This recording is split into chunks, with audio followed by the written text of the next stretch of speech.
Muy bien, vamos a leer 1, 2, 3, 4, 5, 6 versículos. Espero terminar este capítulo hoy día y luego veremos ya el siguiente capítulo. Pero lo que quiero enfatizar, hermanos, es que hemos visto en la palabra de Dios que la mayoría de los escritores del Nuevo Testamento han enfatizado en que debemos ser cuidadosos con los falsos maestros, con los engañadores que ahora se autodenominan profetas, apóstoles, patriarcas y demás, y no están contentos. Aún mujeres se están autodenominando de esa manera. Y por si fuera poco, se dedican a ellos, inspirados por el Espíritu Santo, los que han escrito el Nuevo Testamento, a recomendarnos que tengamos mucho cuidado. Con razón, con sobrada razón, tenemos que tener cuidado porque algo puede pasar si tú no creces en la vida espiritual y te quedas chiquitito y no creces, de pronto estás siendo engañado. Eso es lo que nos va a decir este pasaje. En 2 Pedro capítulo 2, versículos 17 al 22 vamos a leer. ¿Está bien? Si podemos leer en voz alta para que así sea de beneficio a los que estamos leyendo, que entre la palabra, perdón, 2 Pedro capítulo 2, 17 al 22. Ese va a ser el pasaje que nos va a tocar estudiar hoy día. Qué bueno que tomas en cuenta el ascensor. A veces me duele cuando usted termina la predicación, sigue el foco prendido. Digo, un día se quema y arruinamos a los mayores porque ya no pueden usar el ascensor.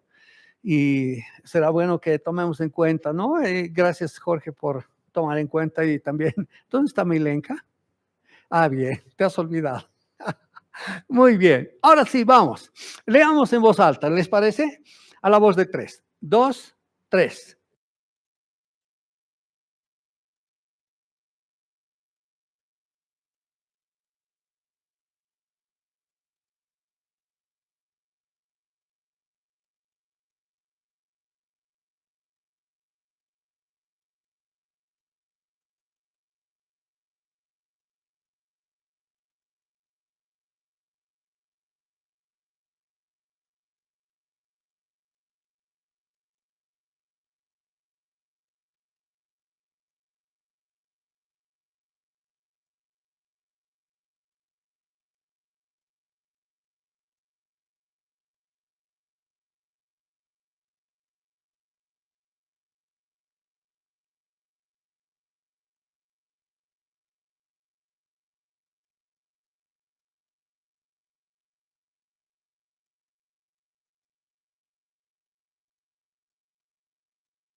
Hermanos, ese es el pasaje.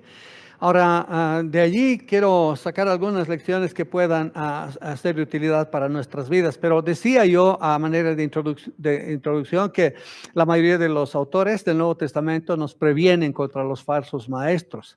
Y es interesante que a Pedro se dice, ¿no? ¿Qué puede decir un hombre de pocas letras? No era tan culto como Pablo o como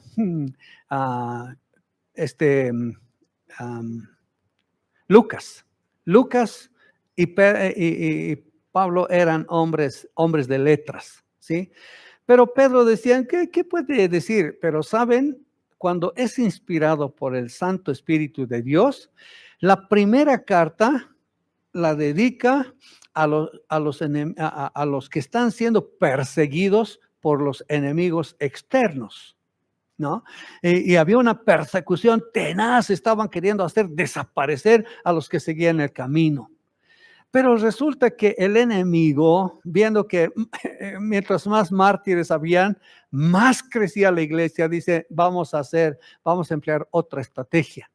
Vamos a meter el veneno por dentro de la iglesia, y Pedro captura eso. Digo, es el Señor que le da luces y dice, ahora tienes que hablarles porque tengan cuidado por los que están adentro de la iglesia, ¿no? Y ya hemos visto varias de sus características y vamos a continuar con eso que estábamos estudiando, y espero que luego podamos terminar el capítulo 3 después, ¿no? Ahora, me gustaría mostrarles algunas imágenes, y si ustedes se dan cuenta en lo que hemos leído, primero, dice, son fuentes sin agua. Y no sirven esas nubes, son estériles.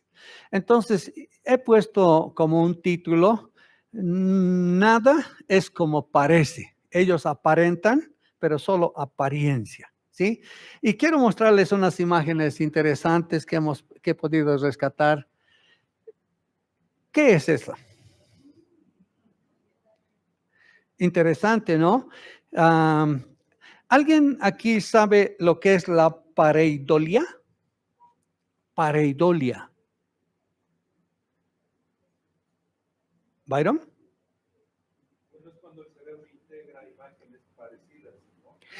Es percibir rostros en objetos inanimados. Eso se denomina pareidolia, tan difícil de pronunciar inclusive. O sea, tú miras, a ver, una pareidolia en las escrituras. El monte de la calavera. Dice que tenía un aspecto de una calavera ese monte, donde el Señor Jesucristo fue crucificado. Y esto parece un rostro de un ser humano, pero es parte de la naturaleza, ¿no? Y yo tengo dos piedritas que Charito ha traído a la casa, y digo, menos mal, trajo eso a casa, son dos piedritas que parecen dos corazones. Bien, y de manera natural, no es que le han tallado, ¿no? De manera natural, un corazoncito y otro. Y hay otro que es un corazón, parece de un ser humano, es corazón con sus venas y todo, una piedra. Interesante, ¿no? Y ahí vemos entonces a la naturaleza pareciendo un objeto que es un rostro de una persona, ¿sí?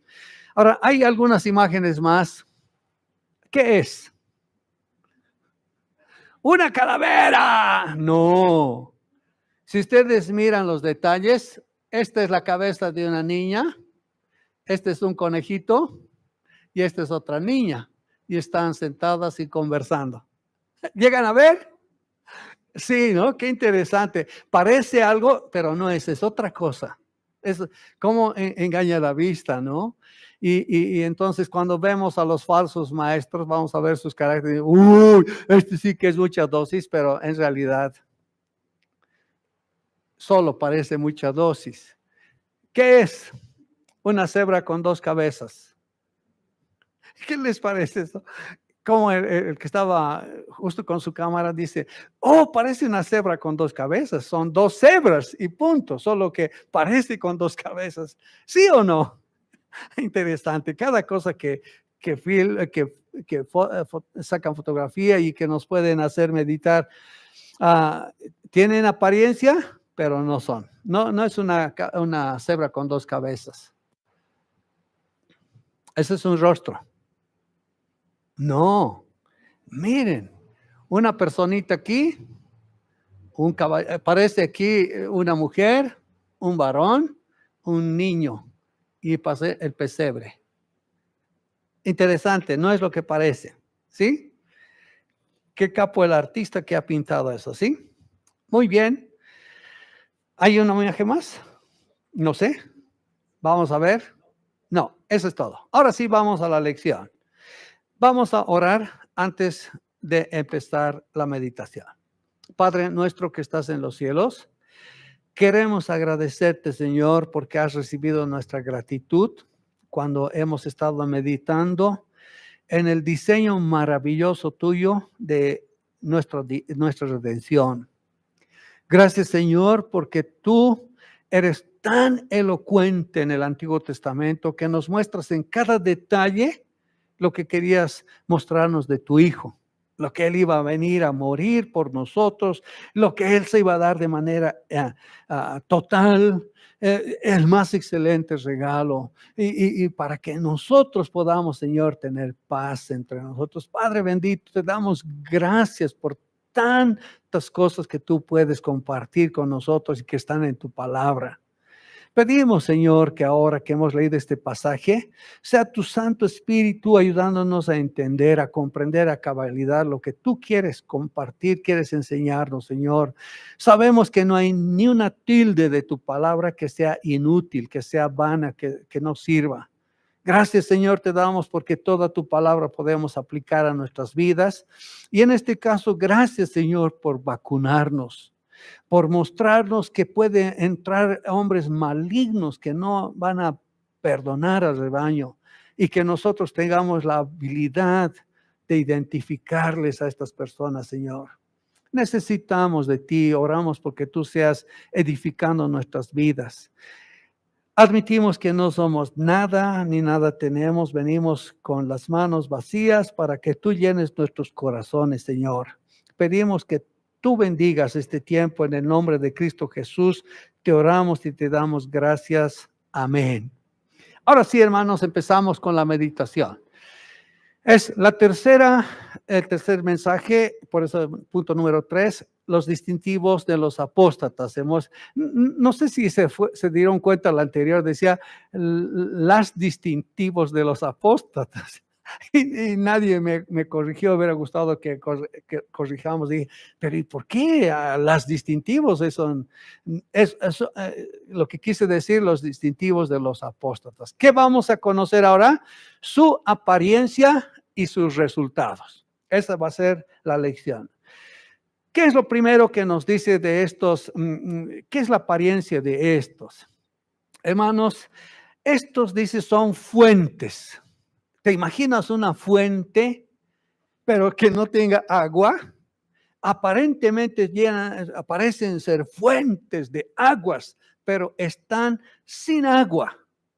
Son nubes, dice, están secos, quise decir, porque estos hombres aparentan ofrecer agua. Ellos aparentan satisfacer las necesidades del ser humano, las necesidades del pueblo de Dios, pero están vacíos. ¿Sabían ustedes cuánto podía vivir un hombre sin comer comida? Interesante, cuando Charito estudiaba, estuve conversando con ella y dice que la lección, cuando llegaron a esa lección, era 3-3-3. ¿Qué quiere decir? 30 días sin alimento, 3 días sin agua y 3 minutos sin oxígeno. Pero hombres que siempre están rebatiendo eso dicen, no, son 40 días sin alimento. El hombre, si no come 40 días, muere. ¿Eso a qué nos lleva? 40 días. Dice, el Espíritu Santo llevó al Señor Jesucristo al desierto y estuvo 40 días. ¿Te imaginas? Casi a la muerte. Y de pronto, en lo más duro de su tentación, viene el maligno y le dice, si eres hijo de Dios, haz que estas piedras se conviertan en pan. Qué increíble, ¿no? Cómo es de astuto el enemigo y aprovecha aún un segundo para deshacer nuestras vidas. Ahora, resulta que 40 días sin comida, 3 días sin agua. Y los que rebaten dicen, no, puede vivir hasta 4, hasta 5 días sin agua. Y los que han hecho el estudio dicen, sí, puede vivir hasta 4 o 5 días sin agua. Pero ¿saben? Hasta los 3 días, si no bebe, ha dañado terriblemente sus riñones y ya ese hombre nunca más va a poder ser sano. Qué interesante. Ahora ha salido un artículo de niños, dice, están cambiando su estructura física y pueden entrar a sacar perlas del mar y pueden estar sin oxígeno hasta 7 minutos. Y estudios han arrojado que un hombre con 4 minutos, si se abstiene de oxígeno, puede vivir hasta los 7. Pero a los 4 ha dañado totalmente las neuronas en su cerebro y nunca más va a poder ser igual.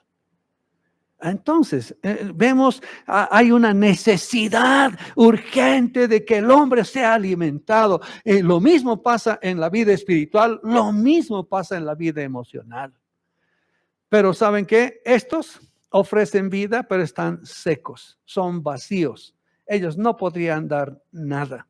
Ahora, cuando dice que estos están secos, que son nubes sin agua, ¿a qué se estará refiriendo el Señor en el Antiguo Testamento? ¿Saben? Había una comparación de hombres que eran, que aparentaban tener mucha agua. Vamos a ver, o eran como nubes. Por favor, Oseas capítulo 6, versículo 4, dice así. Oseas 6:4, miren lo que el Señor dice a su pueblo. Dice, ¿qué haré a ti, Efraín? ¿Qué haré a ti, oh Judá?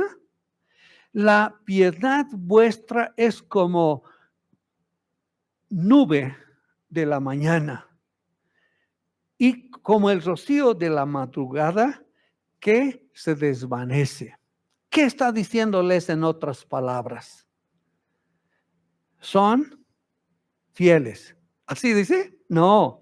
Son infieles, son infieles. Hermanos, una característica de estos que son nubes sin agua, son infieles, no tienen compromiso primeramente con Dios. Y aquí tal vez me gustaría mucho decirles algo.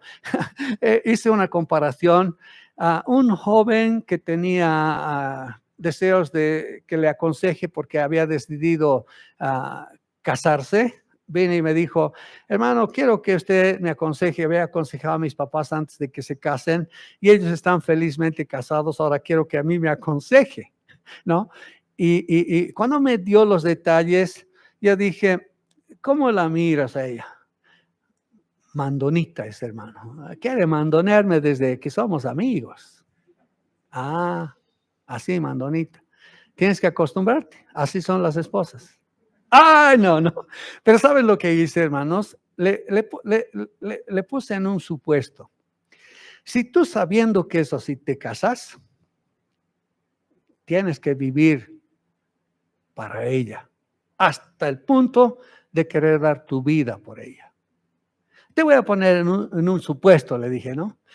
Tú vienes a mí como consejero y tus papás te dicen que hables conmigo. Y yo, como ya creyéndome consejero, vienes con tu novia y le ofendo a tu esposa, a tu novia. Digo, sos una mamarracho. ¿Cómo reaccionarías? ¿Qué creen que era su respuesta? Desaparece, consejero, porque te voy a matar. Esa fue su respuesta, ¿no? Desaparecen. No perdonaría que ofendas a mi novia. Y peor, si es mi esposa. Oh, qué buen hombre. Ojalá que si te casas con ella, la defiendas con esa fiereza. Pero, ¿sabes qué? Me dices que ya ni asistes a la iglesia. Me dices que has dejado tu compromiso con el Señor. ¿Sabes? Si yo le preguntara al novio y le diría, Señor, este muchacho está ofendiendo a tu novia. Y él te respondería con las mismas palabras que tú me has dicho. Escapa, porque la voy a defender así. Estás ofendiendo a la novia del Señor cuando no tienes compromiso con su iglesia. Y esa es la verdad, hermanos. Dice, Cristo amó a la iglesia y Él entregó su vida por la iglesia. Si tú amas a Cristo, debes amar a la iglesia. Si tú amas a Cristo, debes comprometerte con su iglesia. ¿Cómo puedes servir al Señor si no estás comprometido con la iglesia? Y estos están secos, no pueden servir al Señor, son infieles, son desleales. Por eso, miren esa imagen.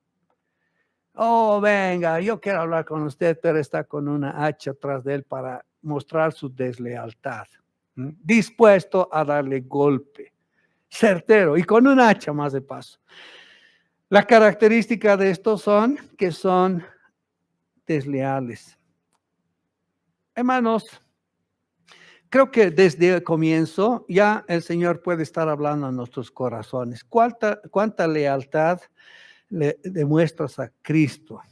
¿Cuánta lealtad viene de parte de ti para tu Señor, aquel que dio su vida por ti, aquel que te redimió? Hemos visto esta mañana aquel que por amor a nosotros se hizo pobre, yo creo que Pablo ahí ha medido su palabra. No debería decir siendo rico se hizo pobre. Debería decir siendo el más rico en el universo. Se hizo el más pobre en la tierra. Increíble. ¿Cómo voy a ser desleal a mi Señor? ¿Cómo puedo dar? Es que esa es una característica no de un hijo de Dios, sino de sus falsos hermanos. ¿Ya? Ahora, la imagen que les voy a mostrar, quiero que ustedes me digan, me gustó este hermano Byron ayer, dijo, voy a mostrarles una imagen, quiero que interpreten. Un valiente que pase a interpretar. Lo mismo, quiero ver si alguien quiere interpretar esta imagen. Oh, ¿qué es esa imagen? ¿Alguien me puede ayudar? ¿Qué es esa imagen? Ubita, tú que hablas sin temor, dilo. ¡Oh! ¿Dónde está nuestro Alejandro? No ha venido. Bien o más que no ha venido. Guay. ¿Saben lo que yo quería decirles, hermanos? Que este singular simio ha ido donde un buen peluquero. Él ha sacado, ha cortado en lugares exactos y seguramente viendo esta imagen muchos jóvenes imitan su ejemplo, ¿no? Los futbolistas de ahora han notado, se hacen zapar ahí y dejan un mechón. Pero nada más era que quería un poquito distraerles porque lo que viene a continuación, quiero que ustedes me digan qué palabras usamos con esta imagen.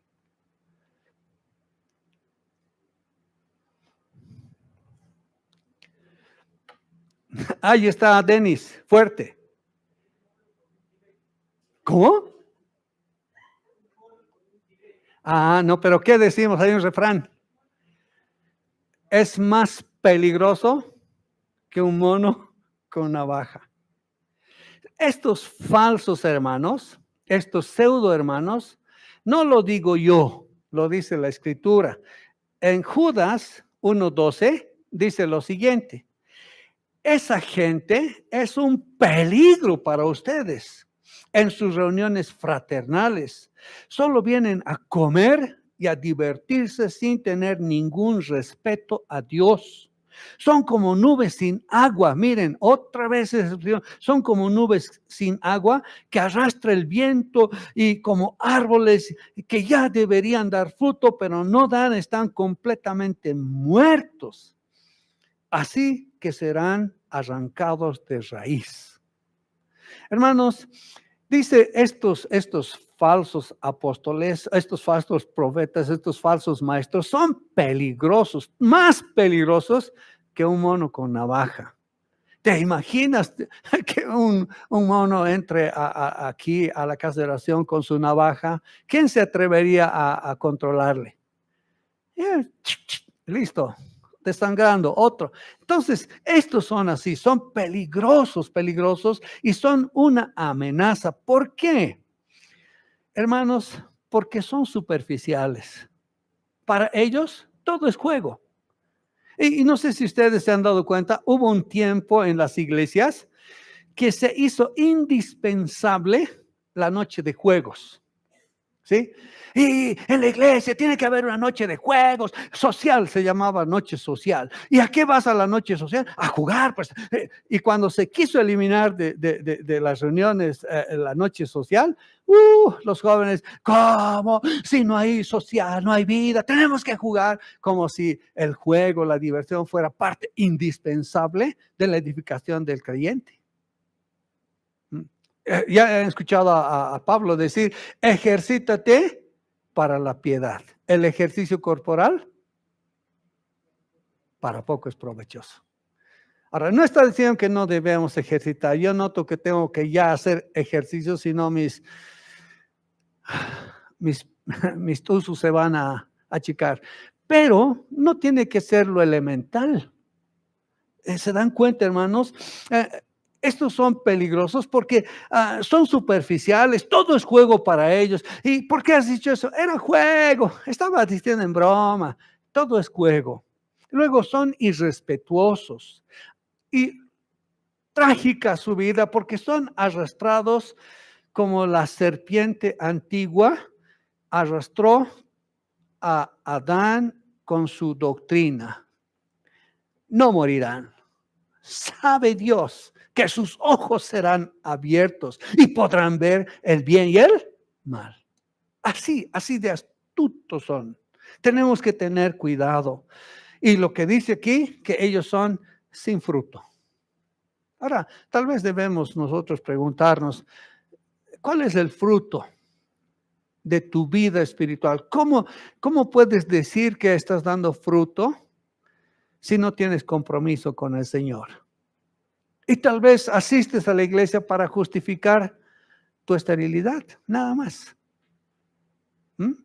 Tienes que tomar en cuenta que estos que están siendo descritos por Pedro están muertos, no tienen vida. ¿Qué más? Antes de estos, perdón, voy a volver a mi otra imagen. No tienen vida, son secos. ¿Y por qué son secos? El creyente no puede decir, es que yo, ¿sabe qué? No he servido para nada. Es que yo no soy útil para. No puede, ningún cristiano puede decir eso. ¿Por qué? Porque estaría contradiciendo de frontón al Señor Jesucristo. Pónmelo, por favor, Juan 7:38. ¿Cuántos creen que lo que dice el Señor Jesucristo aquí es verdad? Dice así, el que cree en mí, como dice la Escritura, de su interior correrán ríos de agua viva. ¿Es o no verdad esto? ¿Qué piensan? Sí, el Señor no se ha equivocado. ¿Tú crees en el Señor Jesucristo? Entonces no podrías decir, es que yo no sirvo para eso. ¿Qué dicen los jóvenes últimamente? Tengo como que les da terror. Pánico escénico, tengo pánico escénico. Pero no todos tienen que venir aquí y predicar. Pero ¿saben qué? Tiene que ser notorio que de su interior deben correr ríos de agua viva a aquellos que han creído en el Señor Jesucristo. Un pasaje más, Juan 4:14. Miren el desafío. Juan 4:14. Esto sí que es increíble. Dice, mas el que bebiere del agua que yo le daré, no tendrá sed jamás, sino que el agua que yo le daré será en él una fuente de agua que salte para vida eterna. Encontramos una dirección correcta. O sea, si tú crees en el Señor, de tu interior van a correr ríos de agua viva. Eso quiere decir que vas a ser palabra. Y como hemos dicho nosotros, no. Eso que surgirá como ríos de agua viva es para que tú puedas mostrar que Él es fuente de agua viva, que solo en Cristo encontramos futuro, como diríamos, esperanza para nuestro futuro allá en la gloria. Entonces, el que cree en el Hijo tiene que saber que ha sido llamado a ser fuente de agua viva. Con razón, Pedro dice, estos son fuentes sin agua. ¿Qué nos está diciendo? Que no le conocen a Cristo, porque si creyeran en Él, serían fuentes de agua. Claro, como el agua, ¿o me estoy equivocando? Es verdad, ¿sí? Si fueran genuinos, su profesión de fe en nuestro Señor Jesucristo podía dar a estos el caudal vivificador del Espíritu Santo. ¿Sabes? Eso dice Isaías 58:11, por si acaso. Estoy leyendo pasaje de la Biblia. ¿Podrías poner, por favor? Gracias, porque tengo un ayudador que es más violento. 58:11 dice, Jehová te pastoreará siempre, y en las sequías saciará tu alma, y dará vigor a tus huesos, y serás como huerto de riego. Imagínense, ¿qué creyente tiene que estar seco? Ningún creyente. Y como manantial de aguas, cuyas aguas escasearán. No, nunca faltan. Qué bien. Hermanos, nosotros tenemos que considerar la palabra de Dios y nos hace bien. ¿Por qué? Porque podemos examinarnos. Cuando dice estos falsos hermanos, tenemos que ver hasta dónde nosotros estamos siguiendo el camino correcto, ¿no? Cuando el Señor Jesucristo envía su Santo Espíritu, es el Santo Espíritu que nos limpia, nos vitaliza, nos revitaliza y nuestros pensamientos los transforma. Es como que el Señor nos diría, vengan a mí y acéptenme y pondré en ustedes mi espíritu y una nueva vida, una nueva fuerza surgirá de ustedes y podrán vivir vidas victoriosas. Ya no más fuentes sin agua, ni nubes secas, nunca más. Hermanos, el Señor es el que nos enseña y Él ha dejado toda su palabra, del Antiguo al Nuevo Testamento. Y a veces nosotros somos expertos en confundirnos cuando escuchamos a los comentaristas de la palabra de Dios. Y nosotros podemos saber con total claridad qué hacía Juan el Bautista para ser un hombre consagrado de Dios que decía la palabra exacta sin temor de los reyes a quienes él hablaba con dureza. Dice que él se alimentaba con miel silvestre, dándonos a entender que él no necesitaba refinar la palabra, sino que iba a la fuente misma del dador de la palabra para que él pueda decir las cosas con verdad y aplomo. ¿Sí? Entonces, tenemos que considerar esto que Pedro dice en esta porción. Ahora sí pasamos al otro punto. Estos son embaucadores. ¿Por qué son embaucadores? El versículo 18 dice, pues hablando palabras infladas, palabras vanas. Sus conversaciones, sus charlas, sus exposiciones son arrogantes y vacías. Emplean palabras altisonantes, pero vacías, huecas. Son grandes oradores, muy elocuentes, tan elocuentes que seducen a su audiencia. Son tantos que le siguen, miles y siguen aumentando por su elocuencia, pero son vacíos.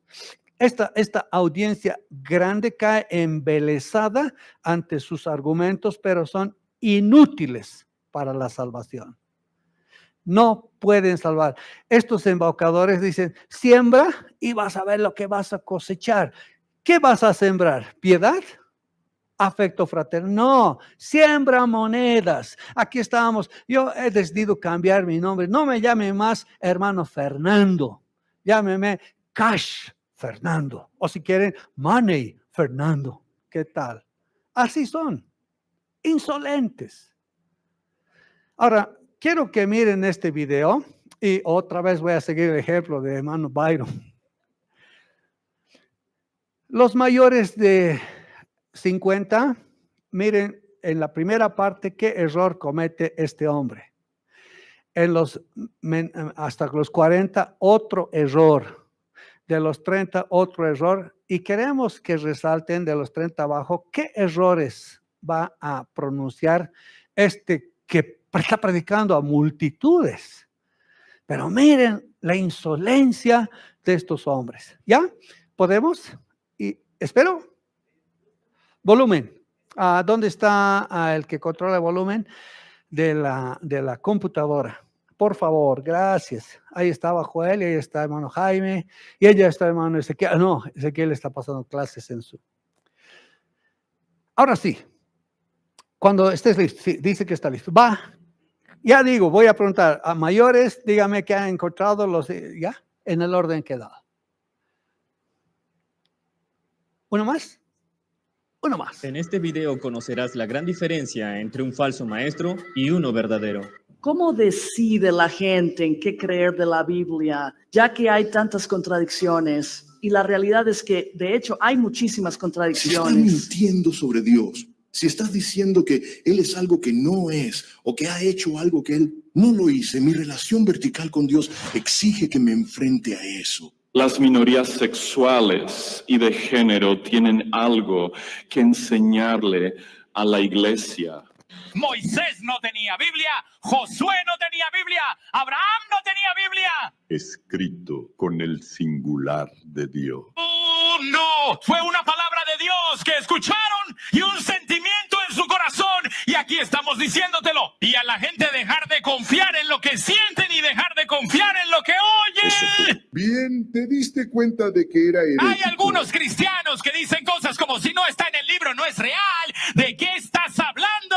¿Quieres decir que tienes la audacia de pensar que todo lo que Dios quiere que sepas solo se puede encontrar en la Biblia? Todo en la vida, cada percepción en la vida, cada actitud, cada acción debe entenderse a la luz de la palabra de Dios. Cuando adoras la Biblia más que a Dios, se llama bibliolatría. No debemos estar de acuerdo con la cultura cuando dice que la Biblia no es relevante. Porque tales falsos apóstoles, obreros fraudulentos, que se disfrazan como apóstoles de Cristo, que de entre vosotros mismos se levantarán algunos hablando cosas perversas para arrastrar a los discípulos tras ellos. Porque los tales no son esclavos, no de Cristo nuestro Señor, sino de sus propios apetitos, y por medio de palabras suaves y lisonjeras engañan los corazones de los ingenuos. Tienes predicadores aquí hablando contra el aborto. Bien, entonces no tengas uno, pero no impongas tus sentimientos a otras personas, porque tu patriarcado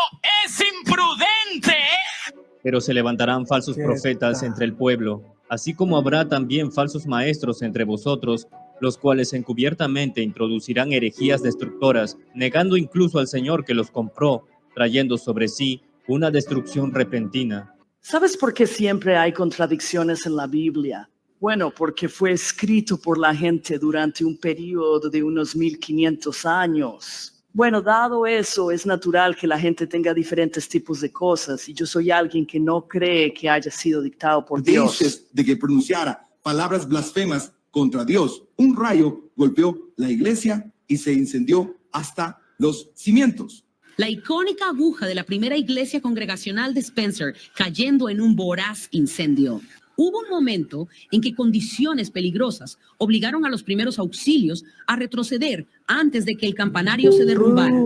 Muchos seguirán su sensualidad, y por causa de ellos el camino de la verdad será blasfemado, y en su avaricia os explotarán con palabras falsas. El juicio de ellos desde hace mucho tiempo no está ocioso, ni su perdición dormida. Te digo, la colaboración en el evangelio es lo más grande que puedes hacer. Cuando lleguemos al cielo, puedo asegurarles que no habrá ni uno solo de ustedes que diga: desearía que no me hubieras animado.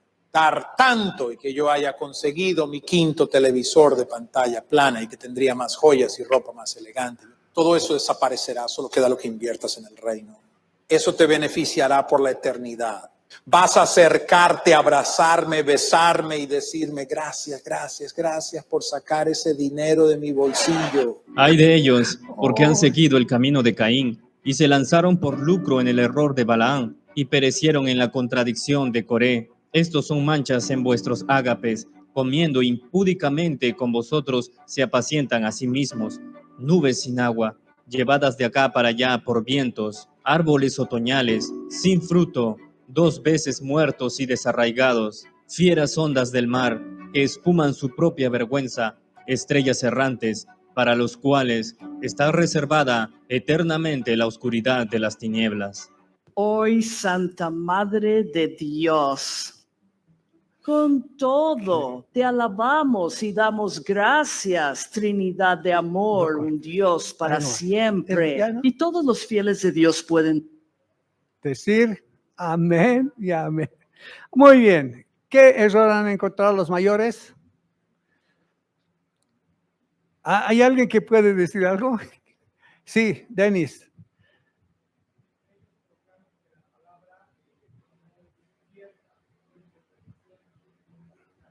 Muy bien. O sea, nosotros aquí sostenemos que la Biblia es inerrante. No hay error en la palabra. Aunque digan, hay contradicciones, no hay contradicción. Lo único se requiere tener estudio serio de las Escrituras. ¿Qué más? Algo, ¿qué les parece esas herejías, no? Bibliolatría.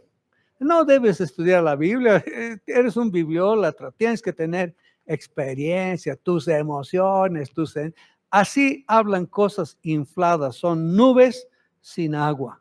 ¿Algún comentario más? ¿Por ahí? ¿Nadie? ¿No están durmiendo?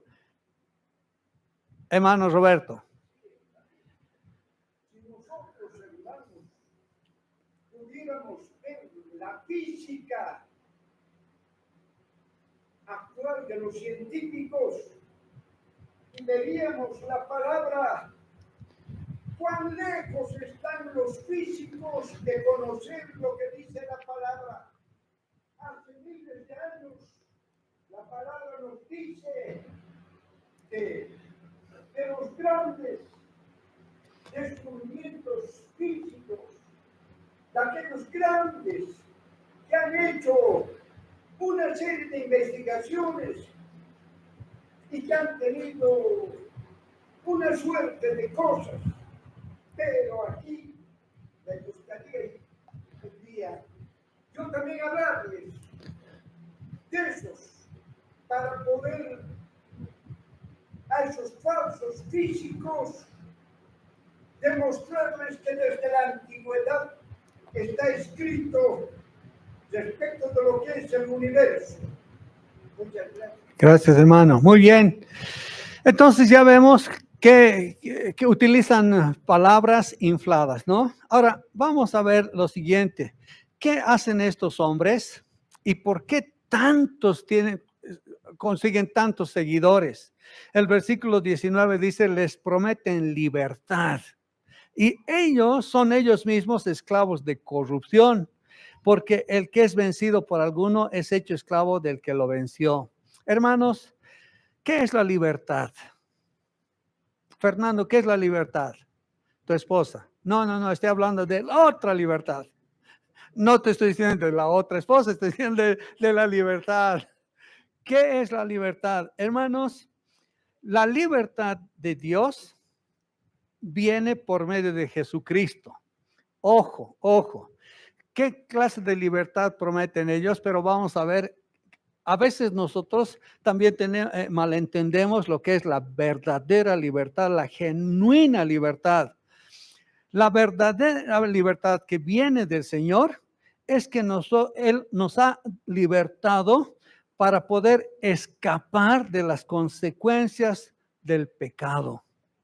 Él se hizo pecado por nosotros y nos otorgó la libertad de ser esclavos del pecado.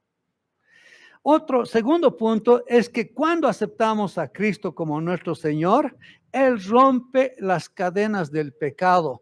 Las consecuencias, dice, el alma que pecare, esa morirá. Ya nos ha librado el Señor cuando Él ha muerto en la cruz. Pero también hay el otro elemento, es que ya no somos nosotros cautivos del pecado, ya no tenemos que andar siguiéndole el juego al pecado, ya no tenemos que andar cediendo a la tentación, porque el Señor nos da la fuerza para vencer al pecado. La verdadera libertad es aquella que restaura nuestra relación con el Padre y Él nos da vida eterna. Esos son los elementos de la verdadera libertad. Hay uno más. La verdadera libertad es cuando Él nos libera de la culpa, la vergüenza y el quebrantamiento del corazón. Por eso Pablo escribe, dice, porque la ley del Espíritu de vida nos ha librado en Cristo Jesús de la ley del pecado y de la muerte. Ah, qué interesante saber que esa es la verdadera libertad. Mientras que cuando estos hacen esas falsas promesas y dice que ellos mismos son esclavos de corrupción, es que nunca experimentaron este tipo de libertad. Ellos hablan, vas a tener libertad financiera. ¡Oh! Mis deudas va a cubrir el Señor. Yo le sigo a Él. Vas a tener libertad para que hagas lo que te venga en gana. Yo quiero seguir eso. Por eso siguen multitudes a estos que ofrecen esa pseudo libertad. Ellos mismos no se pueden librar, son cautivos, ¿ya? No les importa conocer la voluntad de Dios, ¿no? Y el Señor Jesucristo dijo, si Cristo os libertare, seréis verdaderamente libres. Vamos al punto 2 porque el tiempo está volando y me preocupa. Ellos son esclavos, hemos dicho. ¿Cuál es el destino de estos hombres? Dice, para los cuales la más densa oscuridad está reservada para siempre. El destino de ellos es que no tienen esperanza de salvación porque no se han arrepentido. Por su dureza y su falta de arrepentimiento, su destino está reservado y no va a ser un castigo temporal, es un castigo eterno, ¿sí? En Mateo 13:41, el Señor advierte, ojo, puedes ponérmelo, dice, enviará el Hijo del Hombre a sus ángeles y recogerán de su reino a todos los que sirven de tropiezo y a los que hacen iniquidad y los echarán en el horno de fuego. Allí será el lloro y el crujir de dientes. Si estos falsos maestros saben lo que les espera, ¿qué deberían hacer? Lucas 17:2. Miren la solución que da el Señor Jesucristo a estos hombres que sirven de tropiezo a los creyentes inmaduros. Dice así, mejor les fuera que se atase al cuello una piedra de molino y se arrojase al mar que hacer tropezar a uno de estos pequeñitos. Hermanos, ellos en el futuro van a sufrir la condenación eterna. Ellos por no arrepentirse van a pagar cara la sinvergüenzura de hacer frente a lo que Dios ha establecido. Pero no solo en el futuro van a sufrir, sino que, ¿qué dice de ellos en el presente? El versículo 20 de 2 Pedro 2, el pasaje que estamos estudiando, dice así, ciertamente, si habiéndose ellos escapado de las contaminaciones del mundo, por el conocimiento del Señor y Salvador Jesucristo, enredándose otra vez en ellas, son vencidos, su postrer estado viene a ser peor que el primero. Meditemos en esto, hermanos. La primera parte dice, ciertamente, si habiéndose escapado ellos de la contaminación del mundo. ¿Quiénes ellos? Los falsos maestros. ¿Y dónde han escapado de la contaminación del mundo? Hay un ambiente sano.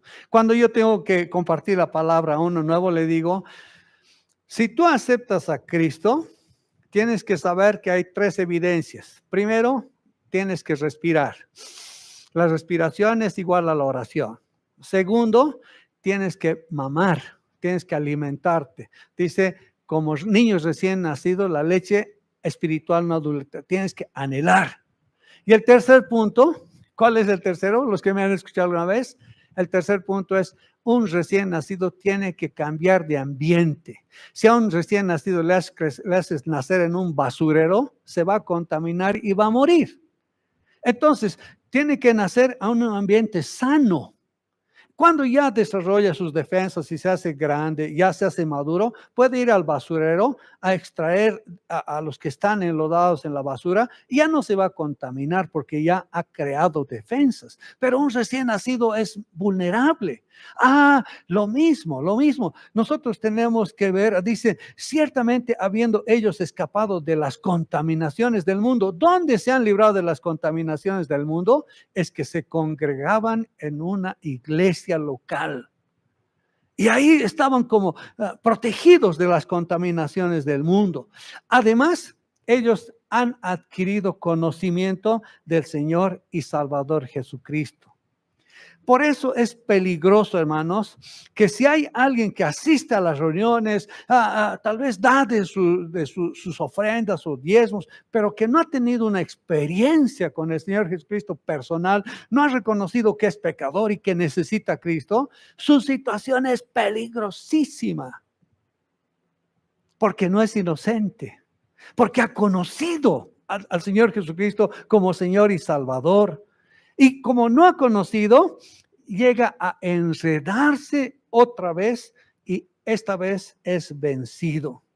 La palabra contaminaciones viene de una palabra que dice que es propagación maligna que produce el mundo. ¿Sí? Ellos creían que el mundo desprendía olores que contaminaban y eran infecciosos y eran mortales. Y el hombre que no conoce al Señor, aunque se reúna en la iglesia, está corriendo grave peligro. Tenemos que tener bien en cuenta, porque al final son vencidos. Al final, el que no tiene a Cristo es vencido. Ahora, ¿qué pasaje podemos usar para ver la situación tan terrible de aquellos que se congregan y no son cristianos? Por favor, vamos a leer in extenso este versículo, Mateo 12, del 43 al 45. No es muy largo, pero quiero que saquemos una enseñanza de esto. Dice así: cuando el espíritu inmundo sale del hombre, anda por lugares secos buscando reposo y no lo halla. Entonces dice, volveré a mi casa de donde salí. Y cuando la haya, cuando llega más bien, la haya desocupada, barrida y adornada. Hermanos, aquí quiero que entiendan, cuando tú recibes a Jesucristo como tu Señor y Salvador, ¿qué cosa maravillosa pasa en tu vida? Dice 1 Corintios 12 que en cuanto tú crees en el Señor Jesucristo, eres bautizado, eres sumergido en el cuerpo de Cristo y el Espíritu Santo viene a morar en tu ser.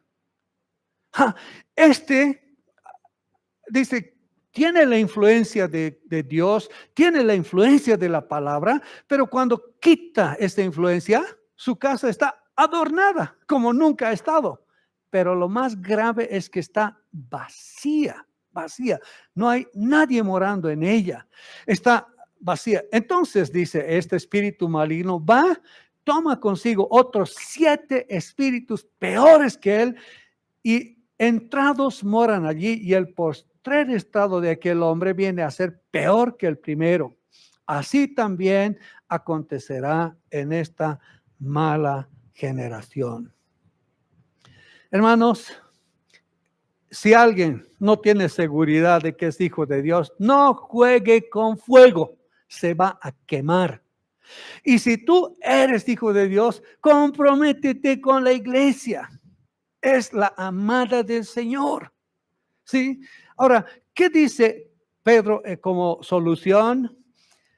21, versículo del pasaje que estamos estudiando, dice, porque mejor les hubiera sido no haber conocido el camino de la justicia, que después de haberlo conocido volverse atrás del santo mandamiento que les fue dado. Termino con esto.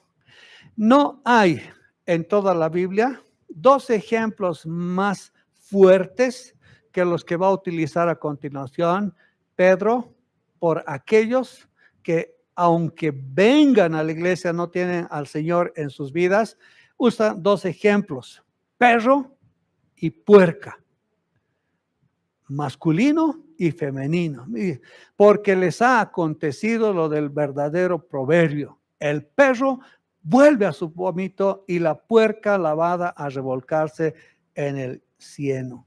Hermanos, ¿a quién le gustaría que se le diga perro? ¿O a quién le gustaría que se le diga puerca?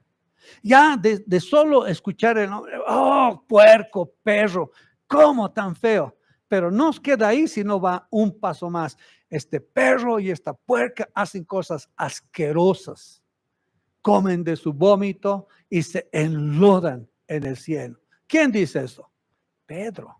Porque quiere que entendamos la magnitud de la ofensa al Señor por pretender o por aparentar conocerle y no ser hijo de Dios.